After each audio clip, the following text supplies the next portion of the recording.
Welcome to Live Daf, your online Daf Yomi Shir. Shalom, welcome back to today's Daf Pesachim Pedal. We're at the Mishnah, which is 3 lines from the top of the Amud. Kol hanechal b'shor hagadol. Any portion of the animal which can be eaten, which is soft and tender enough to be eaten, when it is already a fully grown, mature ox, ye'ochel b'gdi harach. That piece of meat, that piece of portion of the animal, can be considered edible in the tender young gdi. Meaning, sometimes you have something which is soft and edible in a young goat, in a young sheep, but is no longer edible once the animal matures and grows. For instance, the shor hagadol.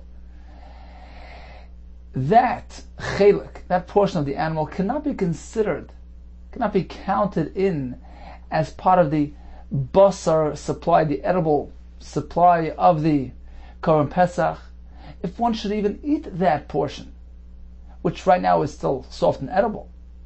He will not be yotze his mitzvah of Korban Pesach, nor can we allocate it to the Bnei HaChabura, where each one's meant to get at least a kazayis in the carbon. You can't count in this portion because you know eventually when the animal grows and matures, it won't be edible.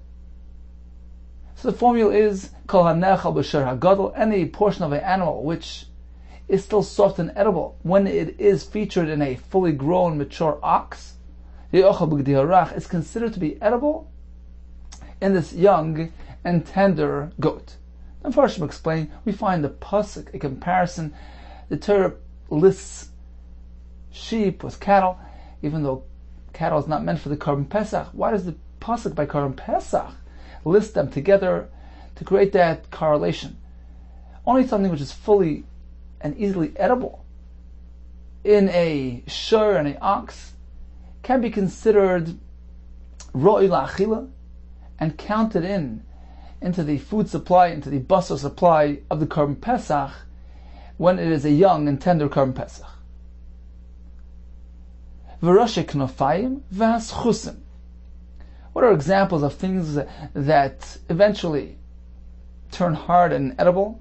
Roshe knofayim, the edges of the shoulder of the animal, and schusim are various cartilages which we find in the animal, which when it's still young and tender, they're fully edible, but then they grow hard.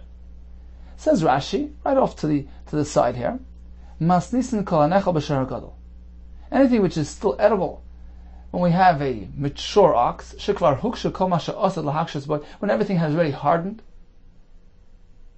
and these are still edible, then that's considered oichel, it's considered basar, and it can be counted in to the food supply when we have a young and tender animal, ye'ochel b'gdi harach, ro'i la'achila. It is considered ro'i la'achila b'Pesach ben shmona yamim. Aval masha'ein, which is the minimum, it must be 8 days old. Aval masha'ein nechal b'shor hagadol, but something which is no longer edible in this fully grown ox, ein nimnan olav b'Pesach, that can't be considered, can't be counted into the supply of a Pesach. Aval b'sha'achshav rachu, even though this Korban Pesach happens to be young and tender. Because eventually it's going to harden. V'roshe knofayim v'aschusim, shekern tibrush shebroish gava kosef, ashprulan v'aschusin shar aschus sheboy. So either the tips of the shoulders or the other cartilages going to nechaizin, the one we find the ear, v'aschusei achazin, the chest area, that's lois aktanis, shebsev hashedo, at the edge of the spine. Continues the Gemara, Rabbi had a stira. Our Mishnah says, Tnan kol hanechal b'shor hagadol, ye'ochel b'gdi harach. Mishnah initiates by giving us that formula. If it's edible in the shor hagadol, that's considered ro'i la'achila in the gdi harach. Apparently, v'she'eino nechal loy, but otherwise it's not considered ro'i la'achila and cannot be considered as part of the basar supply, even though now it's a young and tender and soft animal. If it's not ro'i there, it's not considered basar here. Let's proceed to the next part of the Mishnah. Roshe knofayim v'aschusim. These are examples of things which can be considered. Well, these items are really inedible by Yasher Hagadol. The Rosh Knafayim and the Schusim, the various cartilages, they harden once the animal grows and matures. And as Rashi points out, the only way you'll eat it is by excessively cooking it, shlika. So how can the Mishnah cite these things as examples of things that are edible even when the animal turns old and mature? Elatanoihi, says Rava, apparently our Mishnah contains two shittas. This is how the Mishnah is meant to be read. We begin, anything that can be eaten, that's readily edible, without excessive cooking, without applying any extensive processes. It's considered roy la'achila by agdi harach, but otherwise not. And the Mishnah continues with another shita. Some say, even these items which are technically edible if you heavily cook them, in which case they're considered nechal b'shar hagadol. Even though you have to heavily cook it, it's considered nechal, and therefore you could count it in. You can calculate it as being part of the achila portion of the Korban Pesach. So according to Rabbah, we have two shittas regarding an item which currently is edible in the Gdi Harach, but eventually will harden, but even then will be eaten, will be edible via a shlika overcooking process. What is the lacha there? Do we deem it edible or not? Tanakama says no, and the other shita in the Mishnah says yes. Rava Amar, he disagrees. All hold that something which can be eaten via the shlika process is considered fully edible. The Mishnah means like this: you need to have something which is edible in the Shar Hagadol to be considered roy la'achila. Mahen ketani. What are these things? Give me some examples, says the Mishnah. V'hachiktani.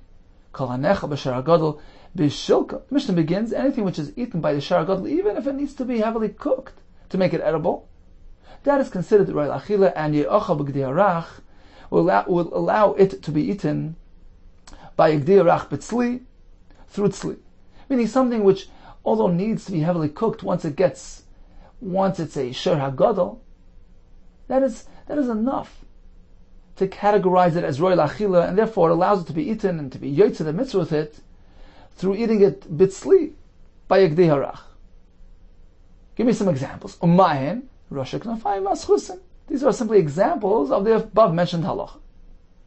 According to Rava, there's no machlokes in the Mishnah. It's one continuous Mishnah, which holds that anything which is totally inedible by a Shar Hagadol, well, that's not considered roy la'achila, even by Hagdi Harach, even though it so happens that it's perfectly edible now, but if in the future, or in a Shar Hagadol, it's not edible, that's not called basar. But something which can be eaten later on, even if it needs to be processed through heavy cooking, etc., that is enough to be considered roy la'achila. And what falls into that category? These Rosh Knafayim and the Schusim cartilages. Tanakama say the Rava, we have a riot to Rava, Kol hanecha b'Shar Hagadol b'shilka. Very clearly, the correlation between the Gdi and the Shar Hagadol is even when shilka is required to eat it b'Shar Hagadol. Ye'ocha b'Gdi Harach, that allows it to be considered achila by Gdi Harach, b'tzli, through tzli only. So the formula is like this: you'd like to eat this cartilage in the Gdi Harach through tzli. Now it's soft and edible. Is it considered roy la'achila? The answer is, let's take a look at the Shar Hagadol. Were you to heavily cook it, is it edible? Yeah. Then we consider it now to be basar. Umahin, what are examples of this halacha? Rosh Knafayim v'aschusim. The Brisa concludes, v'gidin harakin. You meant to know the soft sinews, these tendons, nidonin kebasar, they are considered like full-fledged basar. If you eat it, you're yotze. If you allocate a kezayis of that for the member, for the ben achabura, he is yotze. Now the question is, what kind of gidim are we speaking about? We have a machlekes. Itzmar. Gidin sheseifen lahakshis. If we have sinews which will remain soft and edible, will contain a basar flavor to them, all agree, that's considered basar. But suppose the Gidin will eventually harden. They'll harden to the point that the only way to eat them is through excessive cooking, through shlika. What is halacha there? Now, unlike the Rosh Knafayim and the Schusim, Tosfos explains, where over there the cartilage has some sort of basar flavor contained in it. It's slightly remotely related to basar. And therefore we concluded there that even if it is something that's going to harden, but if it has potential edibility, even if it needs to be heavily cooked, that is enough to be considered basar. So in contrast to that, these gidim, Tosfos explains, are of a different nature than basar. They're tendons. They don't really have basar flavor to them. Now, if they're soft and edible, and they'll always remain that way, then of course it's considered basar. What about the gidin shesef and lahakshes, who will eventually harden to the point that the only way they can be eaten is through heavy cooking? Here are machlekes. Rabbi Yochanan Amar nimnin alein b'Pesach. They can be counted into the basar supply. Rish Lakish Amar ein nimnin alein b'Pesach. They cannot. Rabbi Yochanan Amar nimnin alein. You could count them in. Why? Basar hashta azlinan. We focus on the present state of this item. Currently it's edible. That's enough. And since eventually you could eat it, you could still eat it, you'll have to cook it, heavily cook it. That's enough to be considered basar. Basar hashta azlinan. The fact is that now it's perfectly fine. That gives it the din of basar.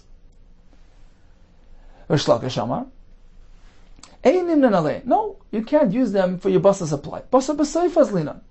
We look down to the future. Basar b'seif. Eventually it's going to harden. You can't consider this oichel. That's not basar. Eisvei Rish Lakish to Rabbi Yehuda. He has to catch to Rabbi Yehuda. The Mishnah says, Kol hanechal b'shar hagadol ye ochel b'gdei harach. We have a formula. You can eat it when it's grown and mature, then it can be eaten now. Umahin, roshek nafayim v'aschusim. Only these items can be considered roy lachila. Hani'in, only these. Aval gidin shasef and lachshas, but not these gidin.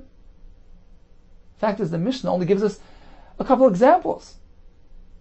Apparently, gidin and these types of things are not included.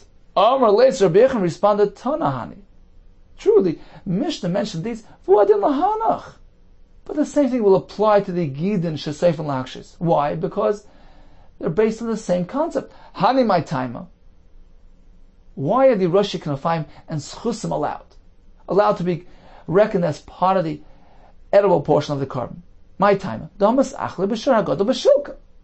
As we just explained earlier, because although it hardens when the animal matures, but it can still be eaten through shilka, through heavy cooking. Hanachnami, these as well, these gidin, shesef and lahakshis, these veins, these sinews and tendons, misachle b'shar hagadol b'shilka. Even when they harden, you can still eat them through shilka, through heavy cooking. Amalei Rabbi Yirmiyah Rabban. He instructed Rabban as follows: Ki azlas l'kamed Rabavo. When you approach Rabavo, Ramile, I'd like you to ask him the following kash. Mi Amar Rabbi Yochanan. Gidin shesef and lakshois nimnin alein b'Pesach. Is that so? That according to Rabbi Yochanan, even those gidin that are going to eventually harden, they're considered part of the basar, part of the edible portion of the animal. Alma basar hashta azlinan. Apparently, we look at the present situation. It's edible now. It's considered part of the basar. And as Rabbi Yehuda explained, because even eventually when it hardens, it still maintains that basar, that achila status, because it could still be eaten through a process of shlika. Since it's now roy lachila, it maintains that status throughout. Is that so? The Rabbi Yochanan holds that svar. We know that Rish Lakish asked Rabbi Yehuda the following shayla: Oir hareish shel egel harach. What if you have the skin around the head of a young tender calf? Ma'u sheyitami. Is it considered part of the basar and regarded as oichel and metame, the tumah that oichel is metame? Do we consider skin like basar? V'amar lai ein metame. Rabbi Yehuda responded, no, certainly not. It's not going to be metame. Alma basar b'seif hazlin. Apparently, that's because even according to Rabbi Yehuda, we look ahead to the future. Although the skin of the head of the tender calf is currently perfectly edible, but eventually it's going to harden. And therefore, even now we cannot consider it as oichel. Now, although we're speaking about something that even when it hardens, you can heavily cook it, do shlika, and it'll be edible. That's not enough. You cannot consider it oichel, because eventually it becomes inedible. And this is not in line with Rabbi Yehuda and our sugi, who says that these gidin in the Korban Pesach, although eventually they're going to harden, they're considered basar. And the svara Rabbi Yehuda himself said was because eventually, even when it hardens, they're still edible. There's still some method of making them roi la'achila through heavy cooking. Amalei, so Rabbi Avo responded to this question by saying, the Rama lacha, the person who presented this shaila to you, the one who sent you with this shaila, he evidently wasn't paying attention to what he was grinding, whether it's chitin or inedibles or psoilis. He was just grinding away. He wasn't careful with what he's saying with his words. Why? What was wrong with this question? Because in reality, Rabbi Yehuda really reverted. He reversed his shita. Hahadabe, Rabbi Yehuda legabe de Reish Lakish. Rabbi Yehuda changed his mind and agreed with Reish Lakish. Although in our Gemara, Rabbi Yehuda says that the gidin which will eventually harden are considered roi la'achila and can be counted into the Korban Pesach. That was initially. Eventually, he reversed his shita. He acquiesced to Reish Lakish that since eventually it's going to harden, even if you have a way of eating them through heavy cooking, but as Tosfos explained, it's different than the cartilage, which resembles in taste, somewhat resembles the basar. Gidin are totally different, doesn't have a tam basar. Therefore, if eventually it's going to harden, it's not considered part and parcel of the basar, it's not bottled to the basar, and it's considered inedible. Rabbi Yehuda agreed to Reish Lakish. V'amalei, in fact, Rabbi Yehuda responded to Reish Lakish. And Rashi explains the background of this conversation. Gemara Chulin relates to us that Rabbi Yehuda was the one who said that actually not. The skin around the head of the calf is not considered basar. Why? Because eventually the skin is going to turn into hide and it's not going to be edible. That was Rabbi Yehuda's shita. And Reish Lakish challenged him. How can you say that? We have a Mishnah which says that the oyer, the skin around the roish of the egel harach, is considered like basar and is metame like basar. Just as basar is makabel tuma, the skin around the head of the calf is soft and tender.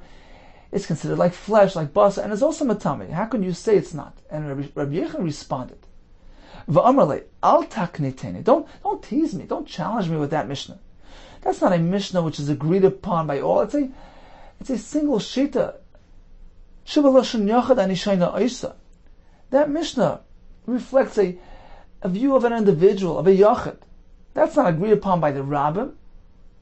The actual halacha is not like that Mishnah, but rather that when you have something which eventually will harden, such as the oyer around the roish egel harach, although currently it's tender and edible, since oyer doesn't really have tam basar, it's like those gidin, doesn't relate in its taste to tam basar, or something of a totally different nature. So although currently it's edible, but eventually since it's going to harden, you can't consider this roi la'achila. And the chiddush is, even if eventually you could eat it through shlika, through heavily cooking, that's not considered basar. So you see clearly, Rabbi Yehuda agrees with Reish Lakish. He holds that something which is not really basar, although currently it's edible, but since eventually it's going to change forms to become inedible, even if it could be eaten through shlika, that's not considered. And therefore, by Korban Pesach, these gidin, which will eventually harden, are not considered basar. The oir haroy shel egel harach is not considered basar, it's not metame. And therefore, there's no kasha.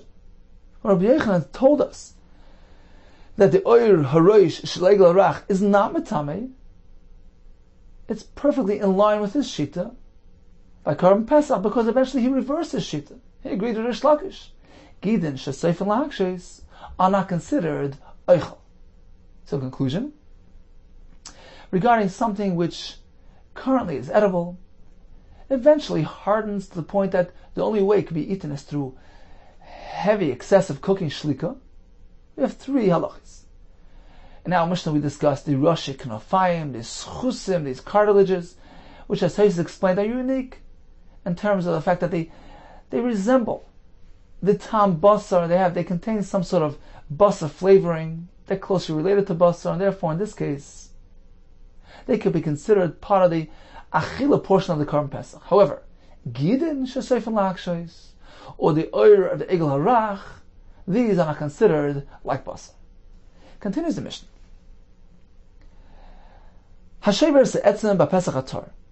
If one breaks a bone of the Korban Pesach, a proper Korban Pesach, which is a Torah Korban Pesach, how is it like our boy? He gets 40 malchus, 39, because it's a lav. Etzem leitish for a boy.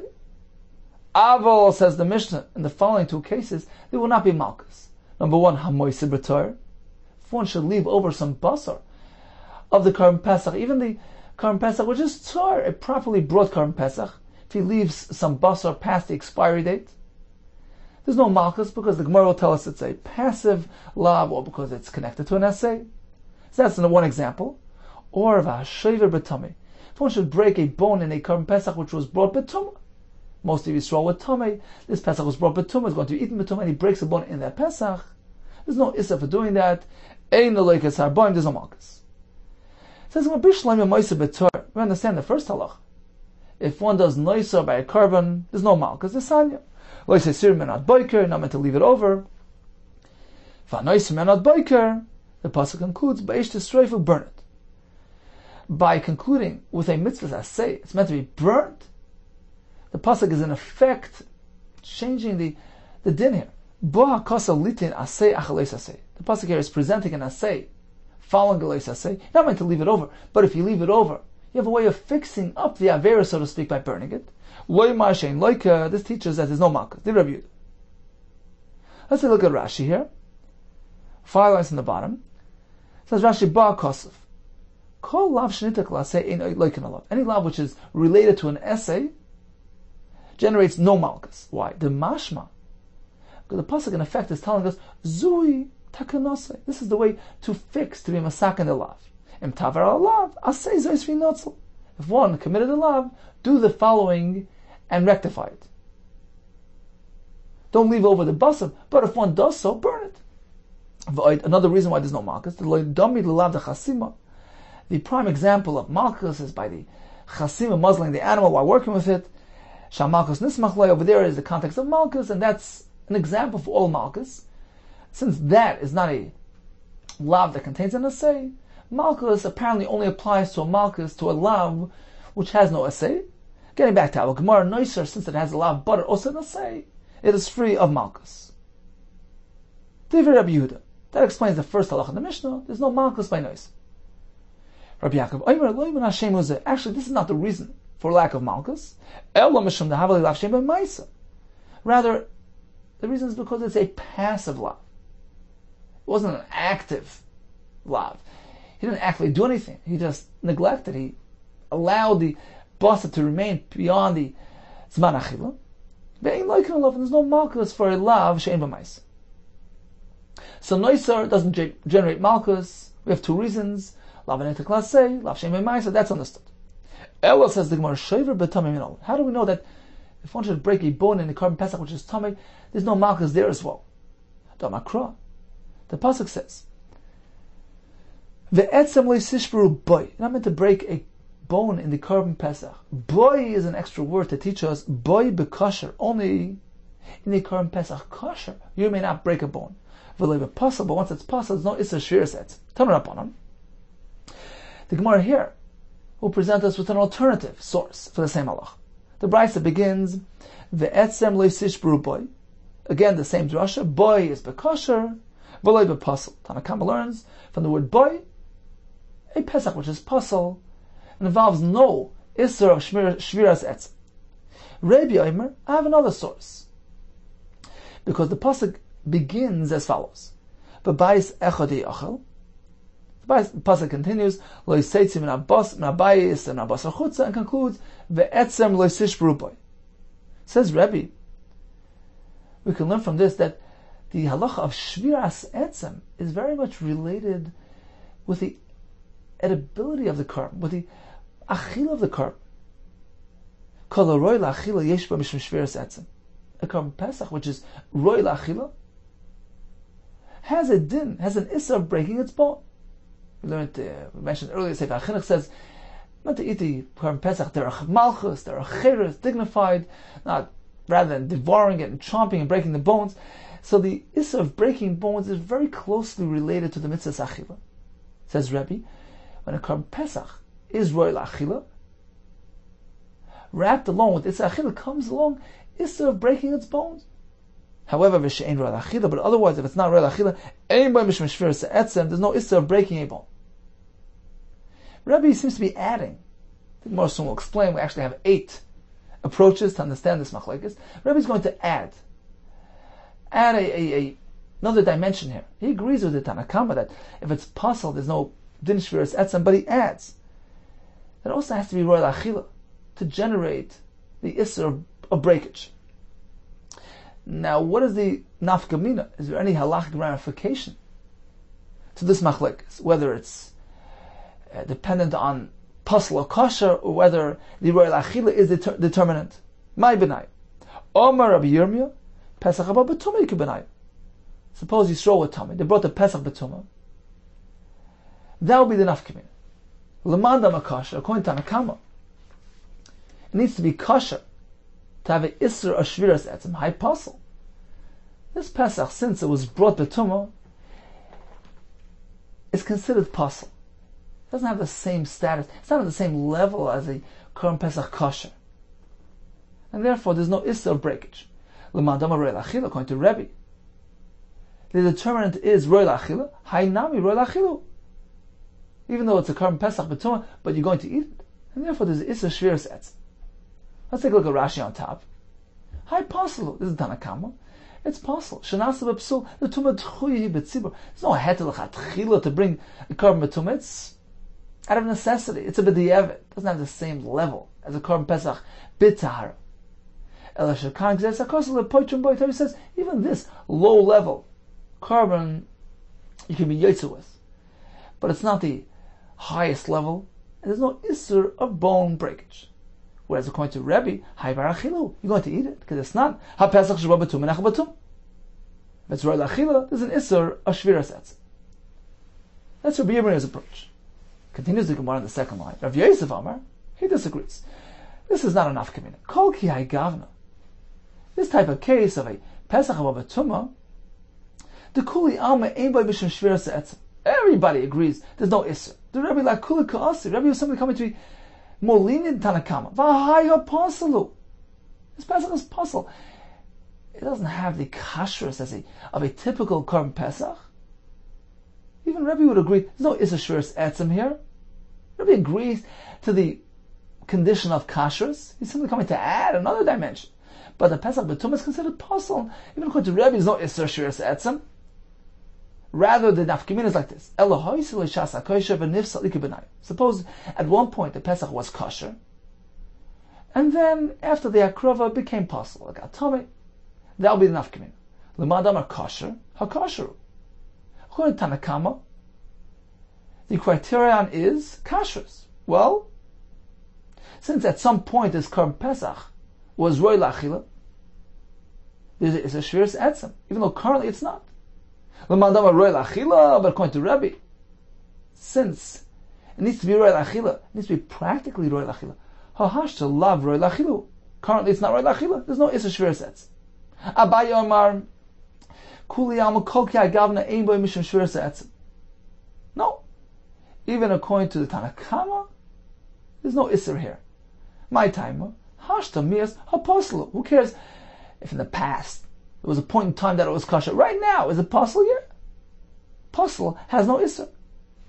Ella says Abaye shviras ha'etzem mibayid yoyim kibenayim. The nafkamina between Tanakama and Rebbe is whether or not a person can break a bone while it's still day Erev Pesach, pre Zman Achila. The madam are kosher, according to Tanakama, who holds the kosher is the criterion, ha-kosheru. This Pesach is kosher. There's an issue to break the bones. The madam are achila, according to Rebbe, ha-shalav bar-achilu. You can't eat the carbon now, it's still Erev Pesach. Therefore, breakage is allowed. Meisvei, we have the kasha on Abaye. Rebbe himself said, Nimnin al moyach shabarosh. The Bnei Chabura can allocate amongst themselves. Each one needs a kazayis. They can count in the tissue, the matter within the skull, brain matter, since it's royal achil. Ve'ein nimnin al moyach shabakulis. However, they cannot count in the edible portion within the hip bone, because it's inaccessible. You can't break that bone to access the edible matter. Why that difference between the moyach shabarosh and the marrow in the hip? Al moyach shabarosh my time. Why is that considered accessible? Since you can access it, you can pull out the moyach shabarosh through the nostrils without breaking the actual skull. However, the moyach in the kulis is inaccessible. Says the Gemara, according to Abaye, shviras ha'etzem boyjoim shabardami. According to Abaye, who tells us that Rebbe, who holds that shviras ha'etzem is synonymous with edibility, will hold that mi boyjoim you can break. Kulis nami nitbrim boyjoim. What's wrong with the hip bone? Crack it open while it's still day. Extract the content. Let them count it into the carbon Pesach. Says Abaye, now according to you. So you say, well, even by Jem you can't break through a bone. Okay, granted, let's say. According to you, forget about daytime. Even at night you can access. You can access the content. How? Nicey gurmaso. Let them bring a burning coal, put it on the bone, and have it burn through the bone surface and access the content. V'nikla, have it burn through the surface. V'napka, let them extract the content. V'nimni, let them count it into the carbon. There's nothing wrong with breaking a bone through burning it. You can't crack a bone, but you can burn through it. The person burns through bones, cuts through tendons, non-bone matter. There's no Isser. Why does Rebbe say you can't factor in the content of the hip bone because it's inaccessible? It's perfectly accessible. Burn through the surface. Apparently he says, Abaye, you must say that there is a rabbinic concern. Issa the Rabban. It's accessible, but the Rabban, we don't allow you to do it. Why? Abaye Amar Mishum Poka, we're concerned about bursting. Sure, the coal will burn through this part of the bone, but perhaps on the other side, account of that heat, the bone will crack open and burst, and bursting is not allowed. That's called shvira. We're concerned about that, and therefore you can't tinker with the bone. Rav Amar Mishum has some kachim. We're concerned about spoiling the content. To kamafsle be a dayim, because there's a concern that it will actively, manually ruin the content. Perhaps the fire will actually burn through past the bone layer and into the content and ruin the content. Rather just leave it alone, even though it becomes nicer, but at least you're not doing something wrong actively. Rather than burn it and get involved and perhaps be mafsed the kach. That's why Rebbe holds something inside the kulius is inaccessible. On account of the Issa de Rabbanon. This is all Abaye responding. Apparently there's a Rabbanon concern. If so, says Abaye, although according to Rebbe, technically Minater, one may break a bone by Jayim, but there's Issa de Rabbanon to do so. We're concerned that one thing might lead to the next. B'yom nami, gzerim b'yom atum shechashech. If you allow it to be done by day, perhaps it's going to lead him to do so at night as well.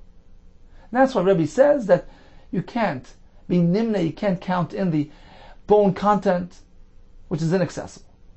But certainly Abaye sticks to his guns. The machlekes between Tanakama and Rebbe is whether or not you can break a bone by Yom. According to Tanakama, it's a carbon kosher. You can't. According to Rebbe, it's not roy lachil at that point, and therefore you can break it. Rav Papa Amar, he disagrees. Kol ki gavna, kuli alma yesh v'mishn shir setzim. Daytime, all agree there's an issa to break. My time, l'urta mixal achila.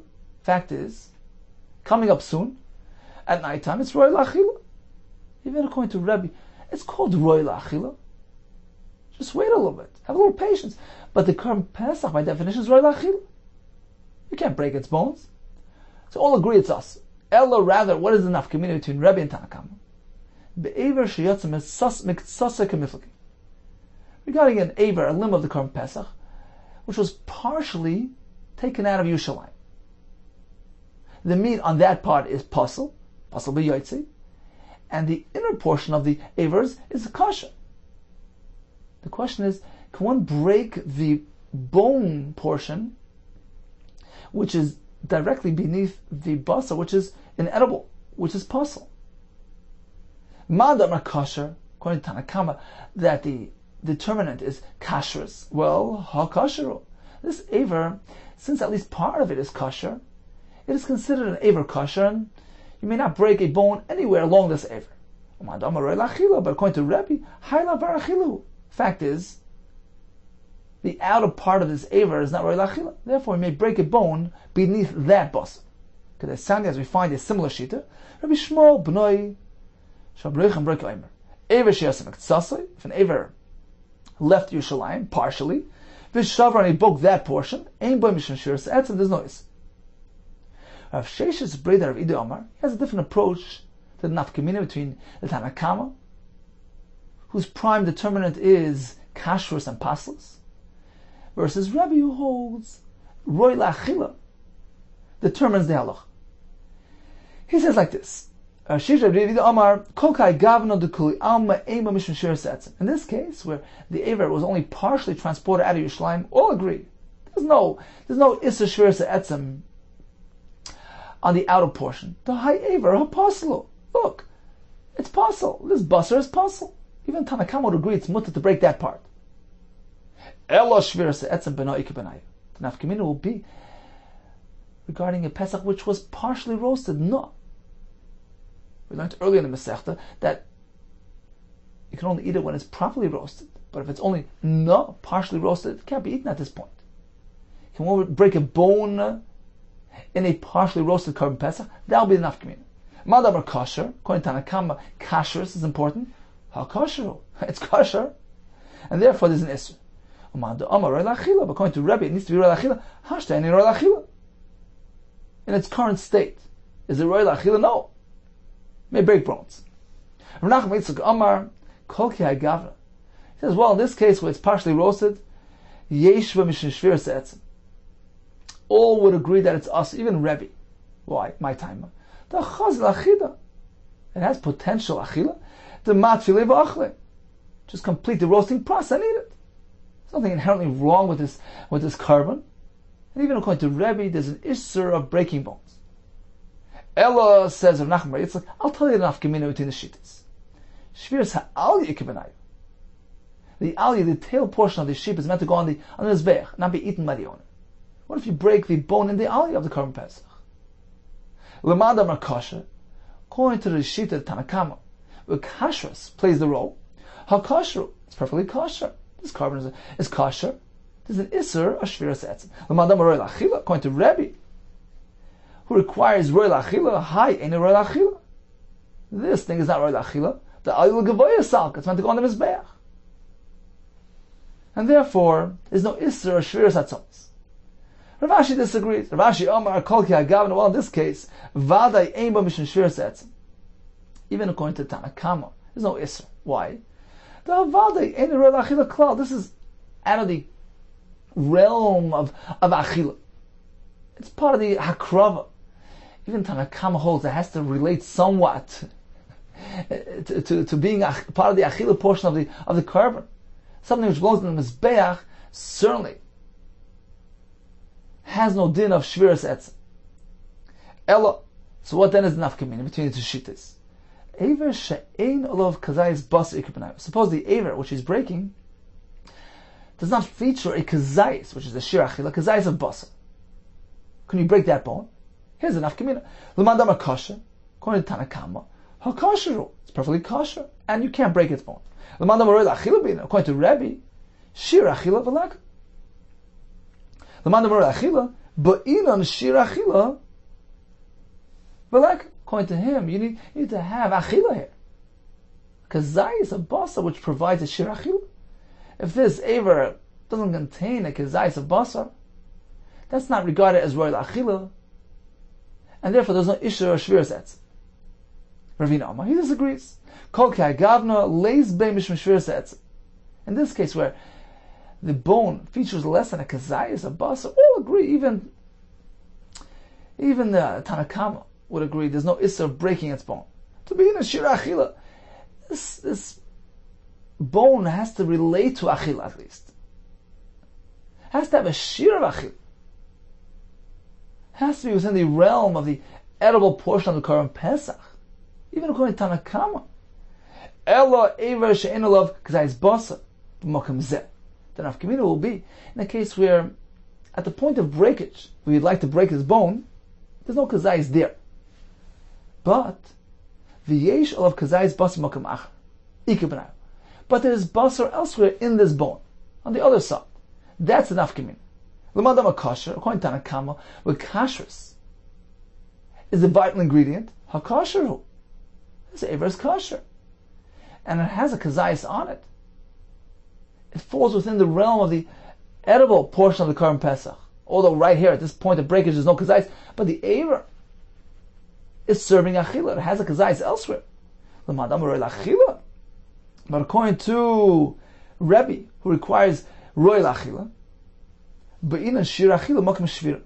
according to him, you need to have a shir achila right here. Where you're going to eat, where the achila is going to apply, that's where there's an issur of breakage. And since at the point of breakage, there's no kazayis, there's no issur of breaking that bone. Volek, there's no kazayis. So in conclusion, regarding breaking an etzem, the Korban Pesach, we have two shittas. Tanakama says it only applies to a Korban Pesach which is kosher. Boy says etzem l'tishru boy, the kosher l'be apostle. Rabbi says a bit further. Look, the pasuk begins describing the achila of the Korban Pesach, ba'isachad ya'achal, concludes with the issur of breaking its bone. Only a Pesach which is royal achila contains that issur. What is nafkamina? We have no less than 8 approaches. Approach number 1. Pesach Babatuma. According to Tanakama, that's not kosher. It's a lower level. It's a downgraded Pesach. Therefore, there's no Issur Shviras Etzem. According to Rebbe, it's Royal Achil. Most of Yisrael Tmeim. We can eat this carbon. There's an Issur Shviras Etzem. The next approach in the Gemara was that we're speaking about a Pesach which is, although currently puzzle, however, it had a state of kashrus in the past, Shasa Kosher, and then it became puzzle. According to the Tanakama, once this Pesach had already achieved that higher status of kashrus, it doesn't really lose it to some extent, and the Issur of Shviras Etzem, once it applied, it remains intact. Because according to Rebbe, it needs to be practically Royal Achila. Fact is, right now it's puzzle, and therefore there's no Issur of Shviras Etzem. Next time the Gemara was, the nafkamina will be, mi by Yom, who won't break a bone when it's pre-Zman Achila, it's the of Pesach. According to Tanakama, no. The Issur Shviras Etzem applies there as well because it's a kosher carbon. But according to Rebbe, this doesn't apply because it's not Royal Achila at this point. Next chat we're speaking about an Ever Sheyotzim K'tzasai. Part of the Ever left Yerushalayim, part of it is kosher, part is puzzle. According to Tanakama, the Issur applies there as well because at least part of the Ever is kosher. According to Rebbe, the fact is, on this side of the Ever, the bus is not Royal Achila. Therefore, you can break the bone on that side. The next pshat in the Gemara was speaking about improperly roasted carbon. partially roasted, no. According to Tanakama, the Isra applies there as well. It's kosher. According to Rabbi, it's not roila achila. We had an afkamin regarding alya, the tail of the animal. According to Tanakama, it's kosher. According to Rabbi, it's not roila achila. It goes in the mizbeach. Next pshat in the Gemara was speaking that the aver has no kazayis of basra on it. According to Tanakama, it's still kosher. According to Rabbi, but there's no achila there. Next pshat was that we're speaking that there is a kazayis basra on the aver, however, not at the place of breakage. Not b'makam zeh. According to Tanakama, the Isra applies there as well. But according to Rebbe, since the Shvira is not taking place at the Mokam Achila, there's no Isra there. Continues the Gemara, right before the wide lines. Tanya, we have a brayso in support of Ka'arba'a Minayim, in support of 4 versions, 4 pshatim in Rebbe's Shita. The Sanya Rebbe Bais Echad Yachal, Ve'etzem Le'tishberu Boi. We learn from this that dafka on the kasher, ala kasher uchayiv, and a chayiv ala pasal. The isser of shviras etzem only applies to a carbon kasher, which is roila achila. Now, we have various ways of interpreting this introduction. So we have introductory words of Rebbe. What exactly does it mean? How do we define this? Explains the brayso. Suppose the carbon was kasher at a certain point. That krava was done properly, but by the time you got to zman achila, the carbon is no longer edible. It's possible. There's no shviras etzem because it needs to be roila achila. This supports that pshat in the Gemara, that we look practically at the point of achila. Continues the brayso. Likewise, in the following case, yesh bo yishir achila.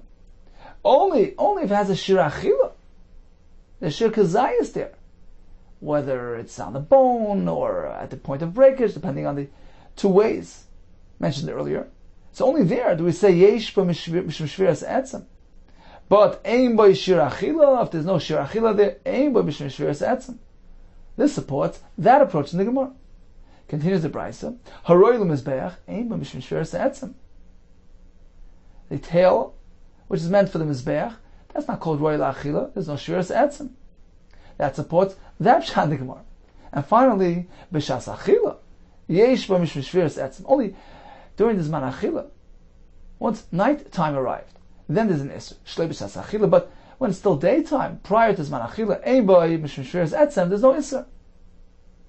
So we have 4 definitions in this brayso, which support those respective approaches in the Gemara in interpreting the machlokes between Rebbe and Tanakam.